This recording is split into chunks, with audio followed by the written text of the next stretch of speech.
Я лежал в постели и не мог заснуть. Я был один дома, в тихую безлунную ночь. Я ворочался, пытался найти удобное положение, но все равно мне было неспокойно. Что-то сегодня ночью было не так. Я ворочался и ворочался, пока наконец не нашел удобное положение. Я закрыл глаза, но не почувствовал большой разницы. В комнате было и так слишком темно, чтобы увидеть хоть что-то. Я лежал тихо и неподвижно, тело расслабилось, и разум затуманился, и я наконец был готов к необходимому мне отдыху. А вдруг тишина была нарушена. Мои глаза широко открылись, а в голову сразу полезли страшные мысли. Почти без всяких сомнений, это был звук удара кулака по стеклу. Но нет, это не может быть. А зачем кому-то будить незнакомого человека у него дома? Подумай логически. Если кто-то хочет вломиться, то зачем ему стучать в окно? Они просто разбили бы окно, вломились в дом и наделали много шума. Либо пытались бы вести себя как можно тише. Зачем стучать? Монстров не существует. Я немного успокоил себя и мог бы просто посмотреть в окно, но я отвернулся в другую сторону.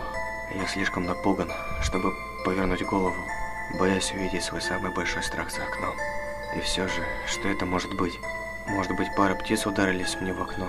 Это слишком неправдоподобно. Может, это какие-нибудь детишки гуляют ночью и стучат в окна, чтобы повеселиться. Это возможно. Давай еще подумаем. Может, это все мое воображение? Может быть, я услышал обычный скрип в доме, и моя паранойя превратила его в стук?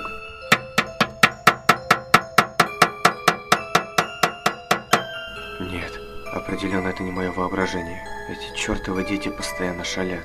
Они не сдадутся, пока не получат какой-то реакции. А может быть, какой-нибудь ужасный урод стоит на улице, который только и ждет, когда я выйду, чтобы напасть на меня. Не будь параноиком. Кроме того, он снаружи, а я внутри. Пока я не услышу треск стекла, я знаю, что я в безопасности. Монстров не существует. К тому же, я еще не совсем сюда переехал. Может быть, эти дети поймут, что я крепко сплю, и оставят меня в покое. Нет, это не могут быть дети. Ни один ребенок не будет так долго ждать, только ради того, чтобы разозлить кого-то. Им бы просто стало скучно, и они двинулись бы дальше. Но что это тогда? Почему серийный убийца из всех людей на свете выбрал именно меня? Подумай логически. Монстров не существует. Не будь параноиком. Они снаружи, я внутри. Пока я не услышу треск стекла, я в безопасности. Но если это не монстр и не убийца, тогда кто? Просто притворись, что крепко спишь, и может быть он уйдет. О боже, я не могу не думать об этом стуке. Я ненавижу этот непрекращающийся стук. Пожалуйста, уходи. Оставь меня в покое. Я теряю надежду. Кто бы это ни был, он собирается зайти внутрь и сделать со мной что-нибудь ужасное. Выдохни. Теперь сделай глубокий вдох. Я ощущаю, как сердце выскакивает у меня из груди. Просто расслабься. Монстров не существует. Помни, они снаружи, ты внутри. Пока не услышу треск стекла, я в безопасности. Повторяй это. Не позволяй страху победить себя. Просто делай вид, что спишь. Не шевелись.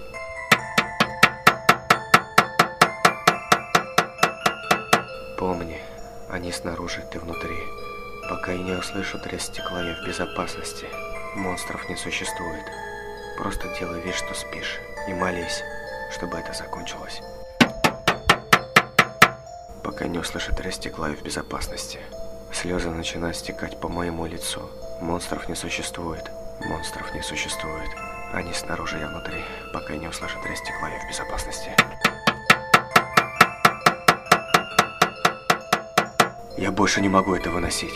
Я сойду с ума, слушая этот стук. В конце концов, если я посмотрю, кто там, я успокоюсь, сделаю глубокий вдох и повторяю себе еще раз. Они снаружи, я внутри. Пока я не услышу треск стекла, я в безопасности. Я делаю еще несколько вдохов. Мое сердце стучит с такой силой, что готово вырваться из груди. Я медленно поворачиваю голову к окну. Мое сердце останавливается, и я слишком напуган, чтобы кричать или пошевелиться. Я повернулся к окну и увидел бледную фигуру со светящимися глазами, смотрящими сквозь меня, прямо мне в душу. Ужасная ухмылка расползается по его лицу. Все это время оно стояло внутри, стуча в мое окно.